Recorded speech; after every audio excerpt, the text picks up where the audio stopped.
Ó face ensanguentada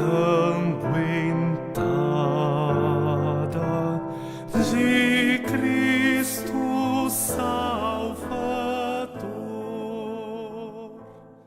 Bom, boa tarde, eu gostaria de agradecer então o pessoal que está nos assistindo da nossa matéria de formação em prática coral, e hoje é com alegria que eu recebo para uma entrevista o maestro Cleiton Dias, que é regente do coro da Arquidiocese de Campinas, um coro que eu gosto muito e que eu admiro bastante o trabalho que ele tem à frente do coro e também como diretor do CEMUC, que é o Centro de Estudos em Música Sacra e Liturgia da Arquidiocese de Campinas.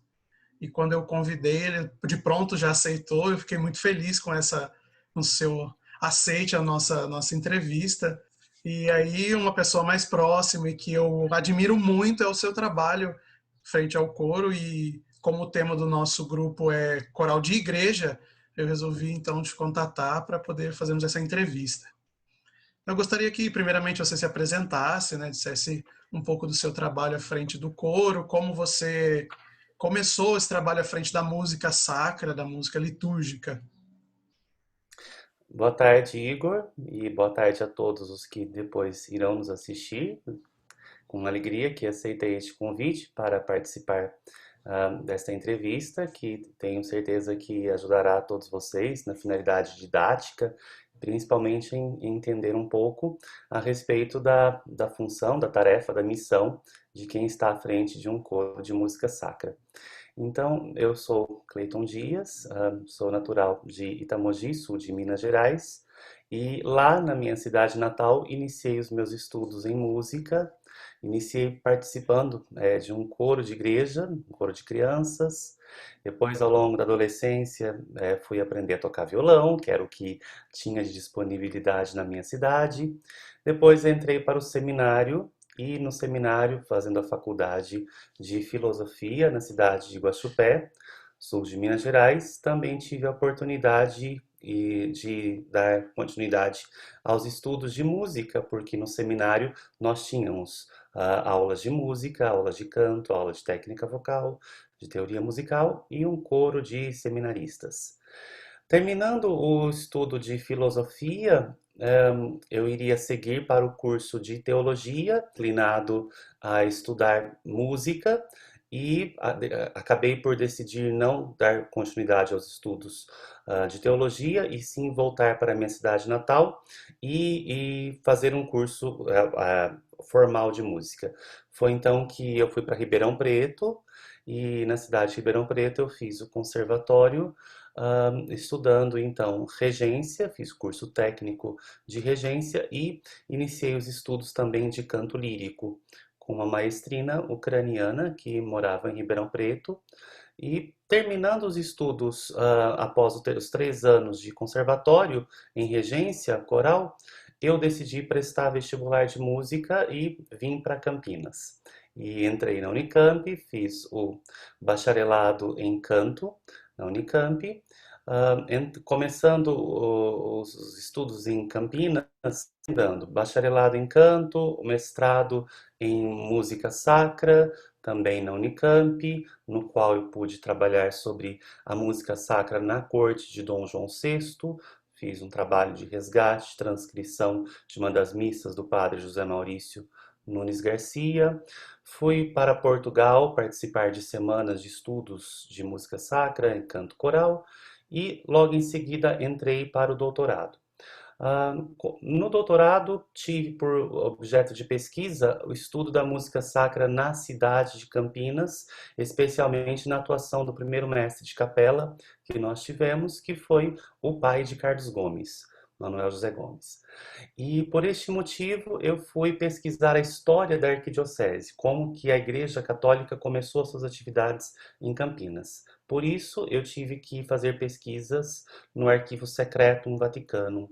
Então foram 4 anos em que eu ficava em Campinas e Roma, pesquisando no arquivo, voltando para cá para escrever. E neste tempo em que eu fiquei pesquisando no Arquivo Secreto no Vaticano, na parte da manhã eram os tempos em que eu tinha para pesquisar, meu objeto de pesquisa. E na parte da tarde fazia cursos de música sacra no Pontifício Instituto de Música Sacra, especialização em canto gregoriano no Centro Franciscano de Estudos de Canto Gregoriano em Assis, paleografia gregoriana, especialização em manuscritos musicais, de modo que toda a minha formação, então, acabou sendo direcionada para a música sacra, visto que eu já estava, desde o início dos meus trabalhos em Campinas, colaborando na Comissão Diocesana de Liturgia, estando à frente dos projetos musicais na Arquidiocese de Campinas. Então, essa é um pouco da minha formação acadêmica e em música sacra. Continuo ainda pesquisando sobre música sacra, trabalhando com a direção da Escola de Música Sacra da Arquidiocese, regendo o coro da Arquidiocese, dando cursos de canto gregoriano, paleografia gregoriana, semiologia gregoriana, enfim, tudo voltado para o canto gregoriano e a música sacra. Legal, um currículo bastante extenso aí de trabalhos. E a gente sabe que você, juntamente com o Dom Bruno, o querido Dom Bruno, arcebispo de Campinas, foram responsáveis pela fundação do CEMUC, né? Conta um pouco para a gente como foi o surgimento do centro, como funcionam as suas atividades e qual a importância dele para a Arquidiocese de Campinas. Certo. O CEMUC, o Centro de Estudos de Música Sacra e Liturgia da Arquidiocese de Campinas, iniciou seus trabalhos em 2007 por incentivo de Dom Bruno Gamberini, que foi o nosso arcebispo metropolitano. E tivemos uma grande bênção, porque era um bispo que havia estudado música, havia estudado composição com Fúrio Franceschini, órgão com Fúrio Franceschini, harmonia e contraponto com Kohreuter, então regência, né, vindo de uma formação muito sólida, tanto em São Paulo quanto em Curitiba, em música sacra, e por este motivo Dom Bruno percebia a deficiência que era a música nas paróquias da Arquidiocese de Campinas, especialmente ligada à questão da formação musical, porque muitas paróquias, em todas as paróquias havia música, mas não havia música de qualidade, simplesmente porque os voluntários que atuavam nas diversas paróquias atuavam por boa vontade, mas sem uma formação específica. Então, nós abraçamos esse projeto de Dom Bruno de criação de uma escola de formação litúrgico-musical para a Arquidiocese de Campinas. A ideia inicial era oferecer um curso, uma classe de música, né, para 30 vagas. Só que a surpresa foi que quando divulgamos as inscrições, apareceram 300 alunos.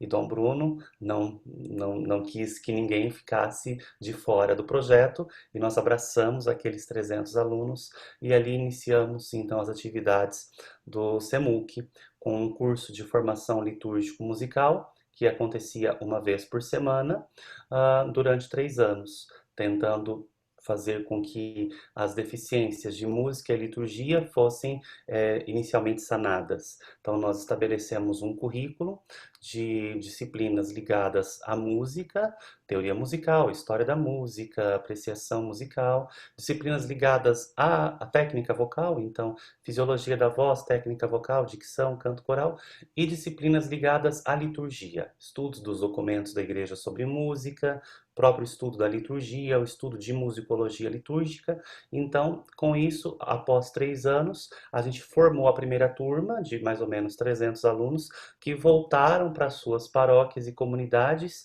e começaram a fazer a diferença, porque a partir de uma formação sólida, começaram a modificar o canto nas paróquias. Depois disso, o curso abriu uma continuação para aqueles que já haviam terminado a etapa básica, e aí fizemos um curso intermediário, um curso avançado, depois cursos de instrumentos, então canto, teclado, violão, violino, flauta, regência, composição musical, depois cursos específicos de canto gregoriano, curso de formação para crianças também, pedagogia infantil, cursos de sonorização para a liturgia, de modo que tentamos abraçar todas as deficiências que haviam na parte de formação litúrgico musical e começamos agora nesse tempo da pandemia a oferecer também cursos online, o que acabou sendo muito interessante pelo fato de que no Brasil,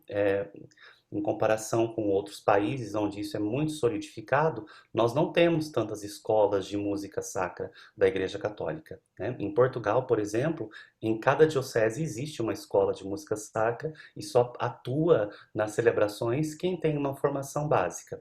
No Brasil, infelizmente, não é assim.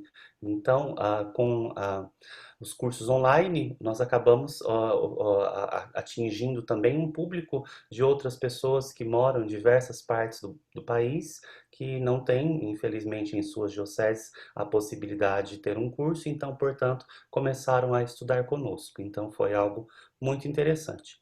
Ao mesmo tempo, também vale citar que naquele impulso inicial de Dom Bruno, em 2007, além da formação musical, um outro problema que nós identificamos foi o repertório que se cantava nas paróquias, um repertório muitas vezes inadequado do ponto de vista musical e do ponto de vista litúrgico.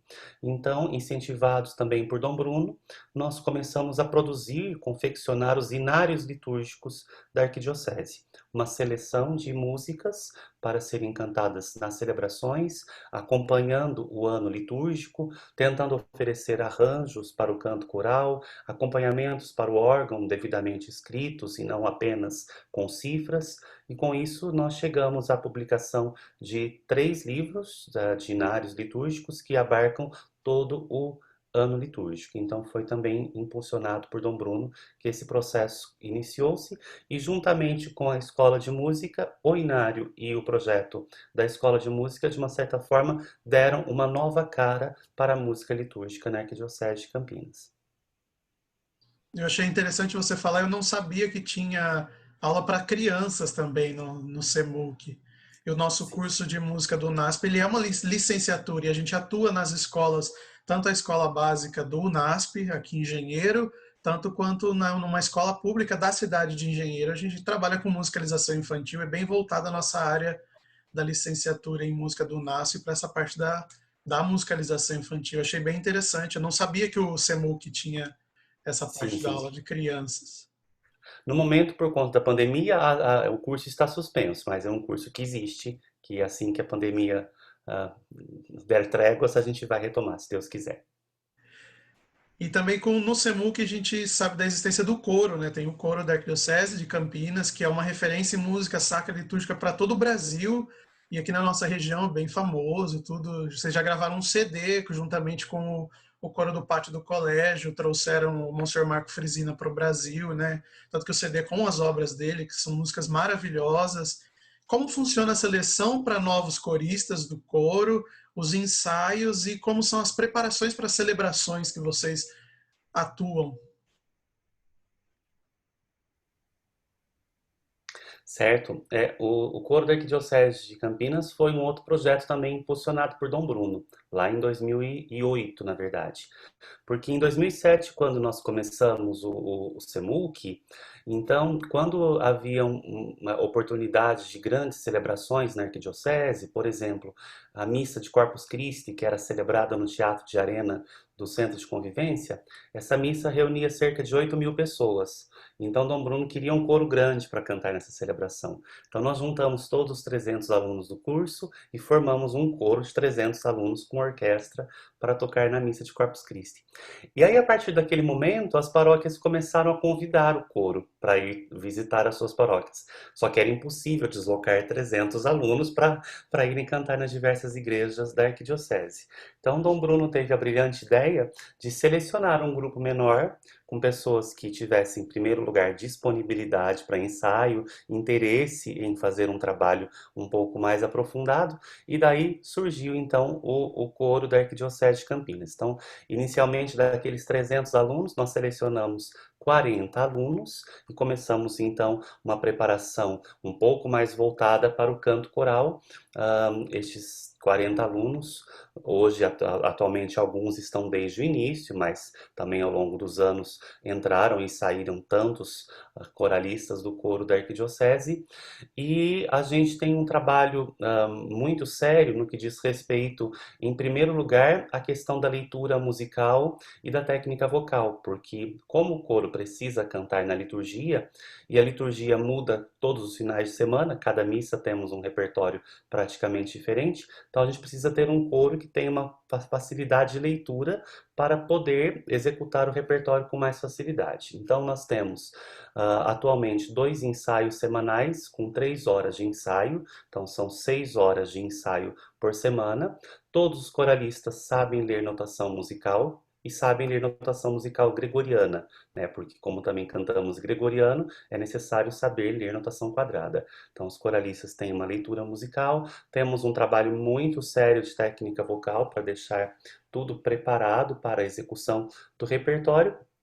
E desde a reinauguração do órgão de tubos na Catedral Metropolitana de Campinas, onde nós temos um órgão de tubos francês, um órgão Cavaillé-Coll, que estava parado durante 30 anos e foi totalmente restaurado, a gente tem a missa dominical na catedral com o coro e com o órgão de tubos. Então, por esse motivo, o coro tem que estar sempre preparando um repertório diversificado, que possa também ser adequado para o acompanhamento com o órgão de tubos e que possa acompanhar todo o percurso litúrgico que a igreja nos oferece a partir da própria organização da liturgia ao longo do ano. Por conta disso tudo, o coro acaba também fazendo um trabalho de pesquisa de repertório, porque a gente precisa preparar um repertório adequado. Muitas vezes esse repertório não existe ainda na língua portuguesa. Então, ao longo desses 12 anos do coro, 10, 12 anos, a gente teve que encomendar peças para compositores específicos de música sacra que colaboraram conosco.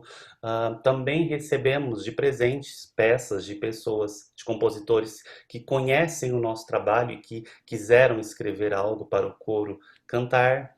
E tivemos a oportunidade de fazer a tradução e adaptação das peças do Monsenhor Marco Frisina para a língua portuguesa. Monsenhor Marco Frisina é diretor do coro da Diocese de Roma, compositor italiano, muito famoso, especialmente no âmbito das trilhas sonoras para a música sacra, né? E por esse motivo, Monsenhor Marco Frisina tem colaborado conosco na própria criação de peças para o coro, como também na possibilidade de autorizar as adaptações para a língua portuguesa de suas peças. Então, nós fizemos, juntamente com o coro do pátio do colégio, a gravação de um CD com suas obras em língua portuguesa. E além do Monsenhor Marco Frisina, outros compositores, especialmente os italianos, colaboraram conosco, como por exemplo Monsenhor Valentino Miserax, diretor da Capela Liberiana da Basílica de Santa Maria Maior, que compôs peças para o coro, Francesco Gabellieri, que é um compositor famoso e prestigiado no âmbito da polifonia, compôs uma missa polifônica alternada em canto gregoriano para o coro, Giovanni Gerati, também italiano, compôs para o coro, e compositores brasileiros, como por exemplo o Dr. Fernando Cupertino, que foi aluno de Oswaldo Lacerda, né, diretor da Sociedade Brasileira de Música Erudita. Então ele compôs uma missa para coro e instrumentos de metais, missa de Santa Cecília, que tivemos também a satisfação de fazer a primeira execução dessa missa. Então a gente tem trabalhado com o coro tanto no resgate de peças que já existem do repertório, quanto criação de peças novas, resgate de música sacra coral brasileira, especialmente aquelas que estavam perdidas nos arquivos das igrejas. A gente tem recuperado partituras, publicado partituras, feito a gravação. Também um repertório de resgate do canto gregoriano, sempre nas missas do coro tem uma ou outra peça em canto gregoriano que a gente faz questão de trazer e manter viva essa tradição tão importante para a liturgia. E recebemos o Monsenhor Marco Frisina para um congresso aqui em São Paulo e Campinas. Recebemos também o Monsenhor Marcos Pavan para um congresso de música sacra. Este ano tínhamos projeto de receber outras pessoas, só que infelizmente por conta da pandemia tudo ficou mais difícil. E o coro também este ano faria a sua segunda peregrinação internacional. Nós já fizemos uma peregrinação onde tivemos a oportunidade de cantar na Basílica de São Pedro, ao lado da Capela Sistina, numa missa de canonização celebrada pelo Papa Francisco. O coro fez uma missa alternada com a Capela Sistina. Fizemos um concerto de música sacra brasileira na Catedral de Lisboa e foi uma oportunidade também de crescimento para os coralistas. Também fizemos um concerto, uma missa na Basílica de Santa Maria dos Anjos em Assis. E para este ano nós faríamos uma grande turnê, vamos dizer assim, começando em Milão e descendo para toda a Itália, que já estava tudo planejado. Infelizmente tivemos que suspender, mas seria uma oportunidade também de levar a música sacra coral brasileira para que as pessoas dos outros países também pudessem conhecer. Esperamos que a gente possa retomar em breve. Vocês também fizeram uma bela apresentação da Missa Breves, né, de Jacob Derram com a banda do UNASP de Isso, Hortolândia, né?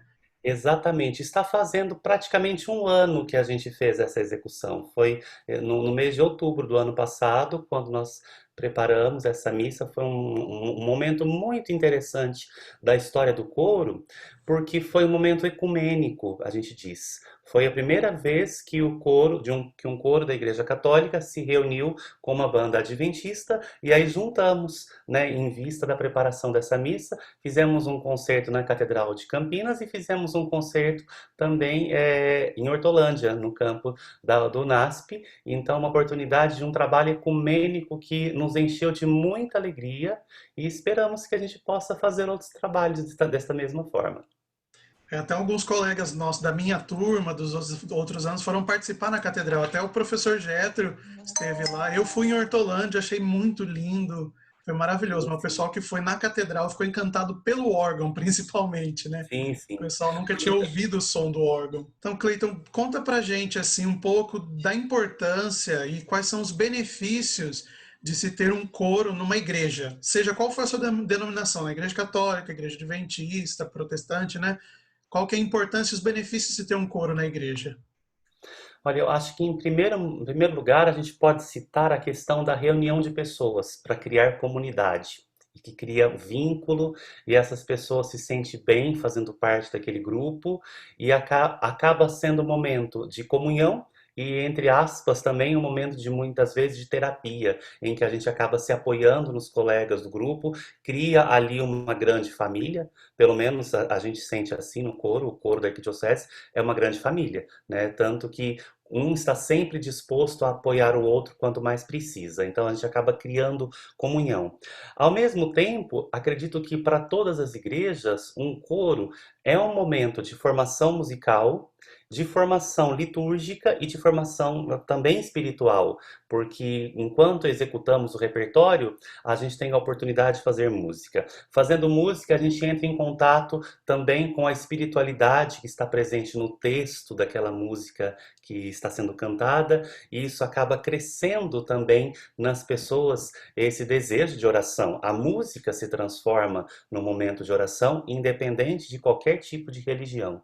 Então, acho que esses dois pontos são pontos muito interessantes. Ao mesmo tempo, também, uma oportunidade de se fazer presente em momentos importantes da vida de cada igreja, que são os momentos marcantes do ano. Por exemplo, o coro está sempre presente no Natal, na Páscoa, em outras datas cívicas, comemorativas e religiosas. Então acaba solenizando estas celebrações, e estando neste momento de solenização dessas celebrações, cada coralista também se sente importante, se sente valorizado, sente que faz parte daquele evento que é tão importante. Então eu acredito que são alguns dos benefícios que a gente pode encontrar no canto coral. Muitas vezes é a única oportunidade que um coralista tem de fazer música, porque às vezes fazer um curso de música ou aprender um determinado instrumento é algo que possa estar fora da realidade de algumas pessoas, mas fazer parte de um canto coral é sempre algo acessível a todos. Então, a gente torna a música acessível às pessoas. Então, temos que aproveitar este momento para fazer isso com qualidade, com beleza e fazer com que aquela participação seja marcante na vida de cada uma das pessoas. São alguns dos benefícios que eu poderia citar aí na participação de um canto coral, independente de qualquer religião. E com a sua experiência, a sua opinião, que alguém que quer começar um coral na sua igreja, quais seriam os primeiros passos que essa pessoa pode dar para poder começar o coral? Eu acho que, em primeiro lugar, seria preparar um projeto, pensar como é que vai ser feito esse coral, como vai ser criado esse coral e marcar um encontro com o responsável pela igreja, com o padre, com o pastor ou com o conselho administrativo, enfim, para apresentar esse projeto e fazer com que entendam a importância desse projeto. Porque quando a gente tem os líderes da igreja do nosso lado para apoiar a criação do projeto, é tudo muito mais fácil. Agora, quando a gente quer criar sozinho e a gente não convenceu de que a nossa ideia é boa, a gente às vezes vai ter mais dificuldade para fazer com que essa ideia avance. Então, eu acho que o primeiro passo seria elaborar um projeto e convencer os líderes da determinada igreja que este projeto é interessante e que vai trazer benefícios para a comunidade.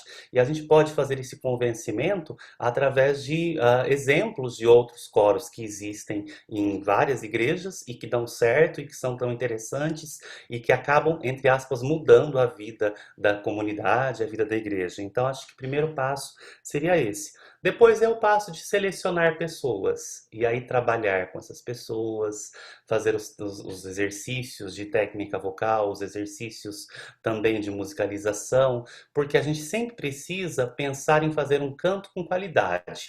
Um coral não é simplesmente um grupo de pessoas cantando juntas, mas é um grupo de pessoas cantando juntas e que canta bem, né? E cantar bem significa tentar fazer com que, inicialmente, aquele canto não seja um canto prejudicial. A gente vê por aí, muitas vezes, regentes despreparados na arte do canto e que acabam prejudicando as vozes das pessoas. Então, o regente precisa ter muita consciência de que, muitas vezes, ele é o único professor de canto que um coro vai ter. Ele é o único professor de música que um coro vai ter.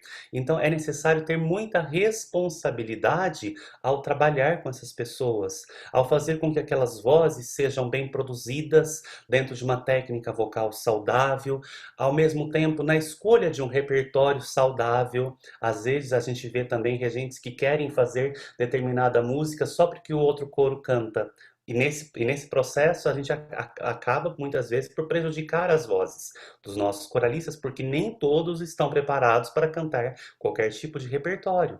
Então é necessário ter uma grande consciência dessa missão do regente ao trabalhar com o coro e ao iniciar os projetos de um coro numa determinada igreja, tentar então convencer de que o projeto é interessante, ter consistência nesse projeto, ter uma linha de pensamento e ter um mínimo de formação para que esse projeto possa ser desenvolvido e que traga de fato benefícios para todos que vão participar dele. Você já acabou falando um pouco sobre o papel do regente, né? Queria que você falasse um pouco mais sobre o papel do regente de um coro. No livro que a gente usa como base na matéria, que foi escrito pelo professor Jetro, que é o coral completo, né? Os passos para se montar um coral, ele fala um pouco sobre os papéis, mas eu queria que você falasse um pouco mais sobre o papel do regente do coro. Isso. Então, mais ou menos eu comecei a já falar sobre isso na resposta anterior, então só para desenvolver um pouco mais, né? Em primeiro lugar, essa questão do regente como educador vocal. Né? Eu queria trabalhar um pouco esse ponto, porque não são todos os coros que têm a possibilidade, até mesmo financeira, de ter um professor de canto para trabalhar com os coralistas. O ideal seria se nós tivéssemos um preparador vocal, só que nem todos os coros têm. Então a gente precisaria preparar bem os regentes para que eles atuassem como educadores vocais do seu coro, fazendo com que a técnica vocal seja exercida na sua forma mais saudável, trazendo benefícios para todos aqueles que cantam. Pensando que um coro, muitas vezes, e em especial coros de igreja, são formados por pessoas das diversas faixas etárias.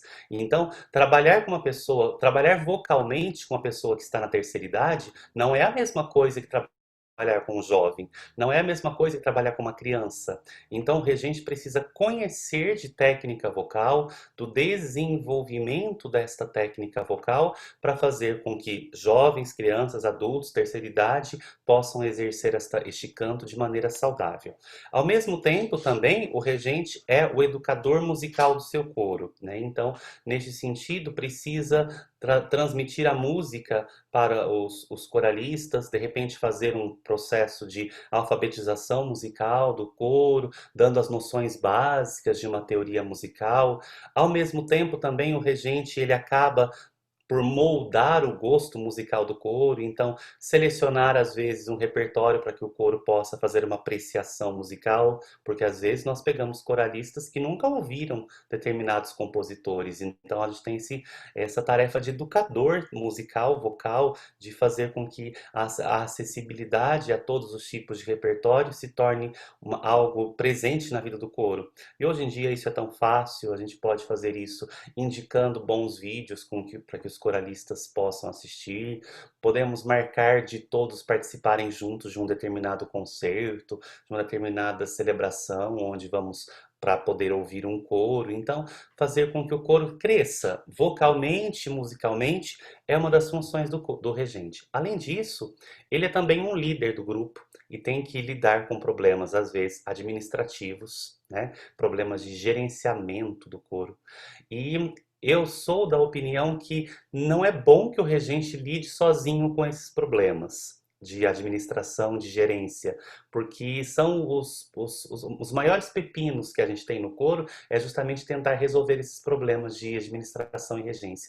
Então, eu sempre que trabalho com coro, tenho uma diretoria junto comigo, um grupo de coralistas, que são representativos deste coro e que auxiliam a administrar bem o coro, né? Porque não dá para fugir da missão de ser gerente, da missão de ser líder. Só que não precisa fazer isso sozinho. Fazer isso com a ajuda de outras pessoas é sempre muito mais interessante.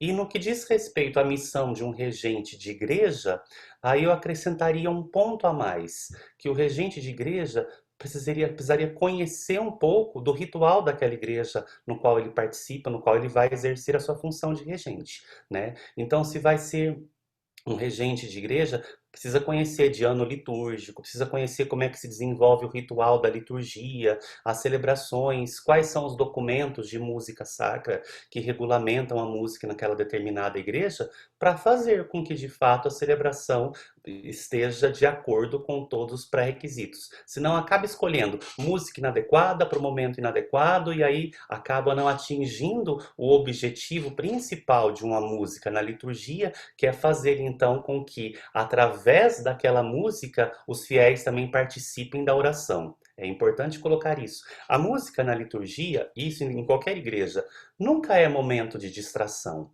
É sempre momento importante do culto, é sempre momento integrante da celebração. Por esse motivo, não vale qualquer música. Vale aquela música que faz essa conexão, aquela música que tem um sentido de sagrado. Então eu diria que entre as funções aí de um regente de coro de igreja, também estaria a missão de estudar um pouco a liturgia daquela igreja no qual ele vai exercer a sua profissão de regente.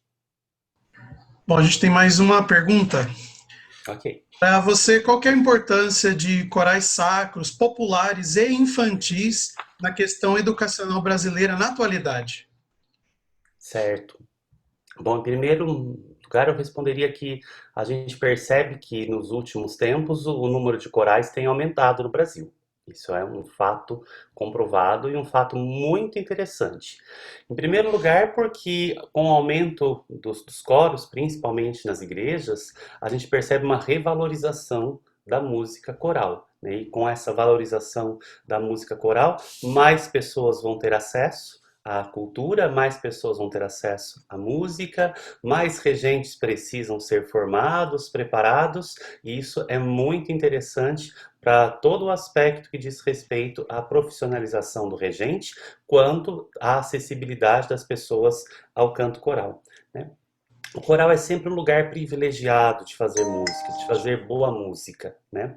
Como eu disse antes, esse aumento de coros, ele acaba fazendo com que mais pessoas tenham acesso e a gente acaba incluindo mais pessoas no processo de educação musical, no processo de educação vocal, no sentido de que muitas vezes um coro é um único espaço privilegiado que às vezes uma pessoa terá de participar de música, né? Às vezes a pessoa não vai conseguir fazer parte de uma orquestra, não vai conseguir fazer parte de um conjunto musical, de uma banda, mas ela vai conseguir fazer parte de um coro, né? E às vezes a pessoa não consegue pagar um professor de canto, não consegue pagar um professor de instrumento, mas ela consegue, e muitas vezes de maneira gratuita, participar de um coro. Então, um coro é sempre um lugar privilegiado para a realização de música. E quando a gente pensa que uma criança participa de um coro, a gente pensa em desenvolver todas as suas habilidades musicais já a partir da infância, onde as janelas para a abertura das diversas habilidades está mais aberta. Então a gente tem a oportunidade de formar crianças tanto no gosto musical quanto na parte da alfabetização musical quanto da técnica vocal. É também um processo de inclusão social, quando a gente pensa em colocar pessoas num coro, muitas vezes é um processo de inclusão social de pessoas da faixa etária da terceira idade, que às vezes estão deprimidas, estão tristes porque deixaram de exercer atividades que faziam com mais frequência, e aí começam a participar de um coro, e participando de um coro, uma pessoa da terceira idade também começa a se sentir bem do ponto de vista da saúde, porque de fato melhora a respiração, melhora a projeção vocal, melhora a autoestima. Então, um coro é um espaço privilegiado de todas essas coisas. E é um espaço privilegiado e principalmente para o despertar para a beleza da música. A gente precisa de música boa, a gente precisa de música de qualidade. E é difícil você encontrar um coral que vai cantar música ruim. A gente está sempre tentando fazer música boa, música decente, música interessante, que traga uma mensagem de paz, de esperança e de sentimentos bons para todos. Então, eu acredito que o canto coral, tanto para criança quanto para adultos, é algo que deveria ser cada vez mais incentivado, cada vez mais valorizado, tanto no âmbito das igrejas, quanto no âmbito da sociedade em geral. Então, isso é algo que eu desejo que aconteça. Muito bom. E como com as suas considerações finais, agora que a gente está encerrando a nossa entrevista, eu queria que você deixasse uma mensagem para nós, que estamos nessa matéria de formação em prática coral, que queremos trabalhar nas nossas igrejas com coral, e para alguns de nós que trabalhamos, fazemos a matéria de regência também, né, que nós temos na nossa faculdade. Certo? Em primeiro lugar, agradeço ao convite, né, para participar desse momento. Foi muito importante para mim também poder dividir um pouco com vocês da minha experiência. E a mensagem que eu deixo para vocês é uma mensagem de incentivo. Incentivo, em primeiro lugar, aos estudos, né? Incentivo para que vocês possam se mergulhar de fato no estudo bem feito para adquirir ferramentas que depois vão ser úteis para o trabalho cotidiano, no exercício da atividade de regentes, de coralistas. Então, estudem com muito afinco, com muito cuidado, com muito amor, tanto no que diz respeito às matérias teóricas, quanto nas matérias práticas de formação, para que vocês de fato tenham boas ferramentas, que depois vocês vão aplicar essas ferramentas com os seus coralistas. Eu digo que é muito difícil a gente encontrar um bom regente que não tenha sido um bom cantor.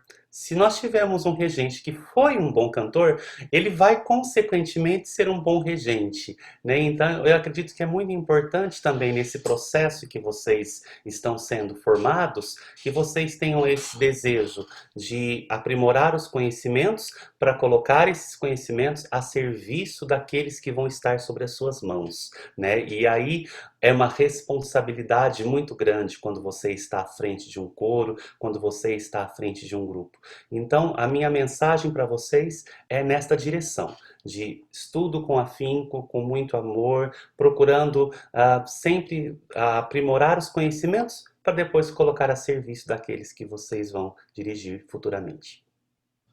Eu quero agradecer você, Cleiton, de coração mesmo, por ter aceito o meu convite para essa entrevista, que vai ser com certeza muito importante. Para mim, que estou aqui já ouvindo, já foi muito importante crescer bastante na minha formação, com tudo que você passou da sua experiência, de todo o seu tempo à frente do coro e nos estudos de música. Eu quero agradecer mesmo de coração por essa tarde de sábado, você ter aceito o meu convite para essa entrevista. No meu nome, do meu grupo, do nosso professor maestro Dr. Getro e de todos os meus colegas de turma. Muito obrigado mesmo. Muito obrigado a vocês pelo convite.